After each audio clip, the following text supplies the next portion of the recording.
Amics i amigues universitàries, les segones jornades dels Campionats de Catalunya universitaris són determinants per les aspiracions de les universitats catalanes.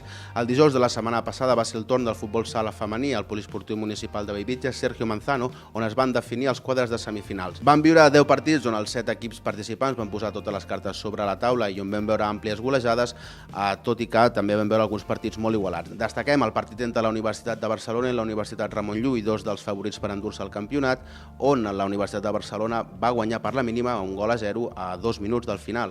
D'aquesta manera, les semifinals del proper 21 de febrer queden de la següent manera. La Universitat de Barcelona s'enfrontarà en la primera semifinal contra la Universitat de Girona i la Universitat Pompeu Fabra s'enfrontarà a la Universitat Ramon Llull. Recordeu que avui és el torn del voleibol masculí al complex municipal esportiu de l'Hospitalet Nord a partir de les 10 i, com sempre, recordar-vos que podeu fer un seguiment de la competició a través de les xarxes socials o a través de la web oficial dels Campionats de Catalunya universitaris.